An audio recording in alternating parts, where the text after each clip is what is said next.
Habibi MC or whatever they call themselves. 3 different separate situations. Us. Hey, burn push 410-8. I'm being Doesn't surprise me with those guys, to be honest. Toledo into all a I've heard bank truck about. into a cargo ship. A bank truck into a cargo ship. That was Toledo into a bank truck. Then there was theirs did a bank truck, and then cargo ship. So Manor responded because we had heavy units on duty, and everyone was just keeping eyes on it. And then they managed to find the person that had all the shit on them from the crates. So they followed that, those little Havoc. They chased it around, warning it land, otherwise it'd be shot out of the sky. And then they landed in the middle of San Andreas. Jumped into a car that we pursued because of one of the from the Toledo previously. One of them drove head-on or T-boned Sky at like 150 or something. Well, it was called that we'd be PBS off the rip as soon as they did the next thing or whatever. Yeah, that was the cargo ship. So I pit the Pariah that we were chasing. And I didn't even mean to pit him. He just braked really late to turn onto Alder Street from Adam's Apple, and I hit the back of him and he managed to spin out. But yeah, they were pretty upset that I'd done that. And, these guys seem like the most sensitive gangsters I've ever met in my life. They get upset when cops don't shave their hair. They get upset when they get hit. They get upset when cops show up full stop. Yada, yada, yada. They get upset when you don't show up. Upset when you don't show up. Like, I don't think this is a group you can ever make happy, dudes. I really don't. Yeah. So I think you just do things that you know make them unhappy. That's what I think you should do. Also with the helicopter thing, if they're coming from a cargo ship, you tell them once to deviate, otherwise you'll be shot. If they don't deviate immediately, just shoot them down. Just shoot them down. That's what I Don't thought. give them a chance to land anywhere.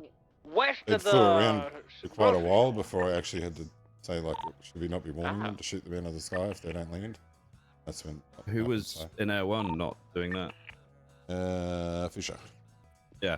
If there's a rogue heli and they're obviously involved, you tell them once. You land. That's your only warning is land now. If they don't land, you shoot them. Yeah. I don't give helis any chances. You shouldn't.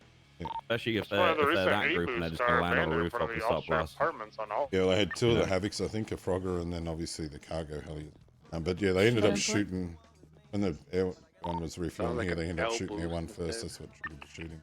Yeah, with aircraft, especially coming from the cargo ship, don't feel like you need to give them any time or anything weird like that. Like it's as simple as land or you get shot down. And you know, I'd also recommend if you've got the units, having like an Air 1 filled with shooters so you can deal with that. Because they, you know, cargo ship always has aircraft on it, always. Yeah. So have to have a full heli with gunners in to protect yourself. The problem is with Air 1 is if you're gunning from it, then they can shoot you down extremely easily. So Maple's been dealing with this group for a long time. I would suggest cutting all contact with them going forward. Yeah, there's no reason to talk to them anymore. Like, why are we negotiating with them? Yeah, fuck them. I'll be real. Yeah, I don't see why anybody would try and deal with a group like that over and over again. It's clear that their intentions are whatever they feel like at the time. So, you know, if they're that sensitive and, you know, etc., then I don't see why anybody would try and deal with them. Doesn't make any sense to me. It's clearly like any of the negotiation hasn't benefited you guys, has it? Because they're still shooting you all for. Well, the last time we tried to negotiate with them, they shot cops when they had a cop held hostage while we were negotiating. It seemed like a very nice group of people, do they? What's their reasoning for shooting exactly? I have no idea. I think this time it was just maybe it was because I pit them, which it wasn't even at high speed. Jesus. I would say because they couldn't get away. Possibly, yeah. World's most sensitive gang. That's my opinion on these guys. I don't even know them, and that my opinion of them is pretty low after hearing everything that you guys have dealt with them. You know, I think the default response to this was, "Oh, well, let's just raid them." Oh yeah, where's all their stuff? Dumb thing to say. It's just, you know, you could raid, like some groups have been raided several times in the last month, and there's been nothing found because nobody has the actual location of their stash. This whole thing is like, just raid them. Okay, yeah, but where are we raiding them? If I'm primary on any calls from them, they're getting pit off the rip. I'm going aggressive on them. I really don't give a fuck about them anymore. I'll be real with you guys. That's fine to me. I don't care. I don't want to say too much because people think I actually hate them or something, which I don't. I don't want to say too much because people get. We just like it just feels like I know that I told that like it feels like we don't bite back. Like it just like, or if we bite back, we do a nibble and then we fold.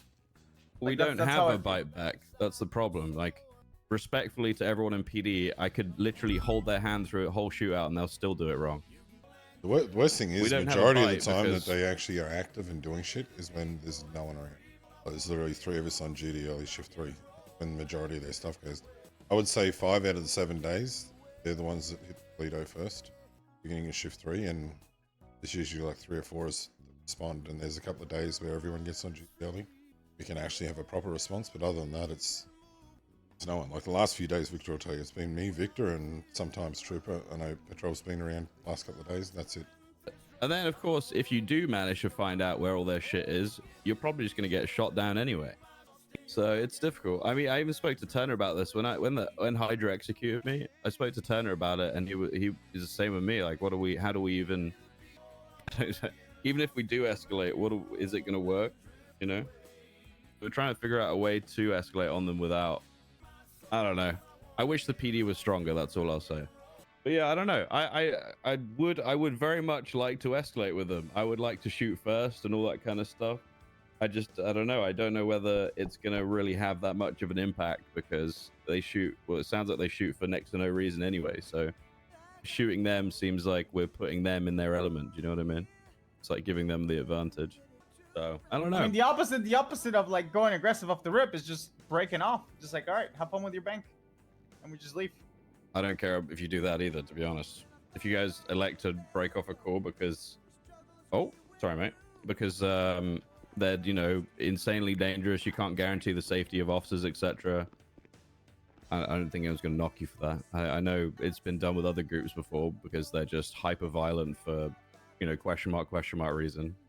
Yeah, I mean, if you guys deem it too dangerous, then I'm going to support you.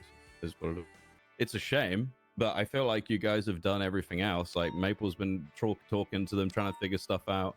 With the, you know, they keep on asking cops to shave their head or whatever because they got some weird ass kink. Like I don't know. But we agreed that we can't force police officers to do that, and I won't force police officers to shave their heads. That's fucking weird. I actually asked someone to shave their eyebrows. Yeah, Trooper, what? Shave his eyebrows. So they got some weird. They've got weird fetishes. I don't think you guys should, at this point, I don't think you should adhere to any of them. You know, I would say, no, we're not doing that. We'll take the hostage and you're free to go or whatever you want to do. Like, I wouldn't adhere to any of their demands at this point. Because obviously the talks just aren't going anywhere. It's just them saying, we want this. Then cops do it. And then, bam, they get shot anyway. So that's what I think about them. All I've heard about this group is that they've shot cops, blah, blah, blah, blah, blah, shave heads, shave eyebrows, blah, blah, blah, blah, blah, blah, blah. I don't have any respect for them. If they don't have any respect for PD after being talked to and reached out for conversations, etc. I know 3 command members from BCSO and LSPD had a meeting with their leader, Ray. So if he doesn't have any control over his group, then why the fuck would we try and deal with them at all? Like, there's clearly no control, or they just don't care or don't want to. It's one of the 3. I don't think we should bother trying with them either, to be honest. That's what I think. Habibi MC, no cop responding, I think is what it's going to be. Yeah. But okay, you know, I'll leave that up to you guys. I like, again, I don't deal with them ever. So, you know, if you guys say we ain't doing this, then I'll support it. I mean, I'm just trying to like figure out solutions, because if I say I'm gonna go aggressive, I also don't want to harm the beginning of shift 3.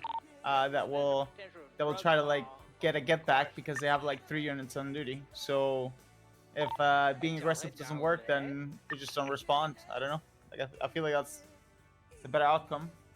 Yeah, I mean, if that's, you know, that's what you think. I mean, like, again, you guys have negotiated with them. You've talked to them several times. It's done absolutely nothing. So I don't know. I don't know Maple's opinion on this now, but like, I don't see why you guys should try and adhere to any of their issues, listen to them, understand their problems. I don't know why you bother with any of that, because I don't think they care about you guys at all. It's a shame to do that, though. It is a shame. But whose fault is that? Ours or theirs? Oh yeah, I totally understand that. I actually think it's kind of both, to be honest. We don't have the bite back and they don't give a shit, so both our problems.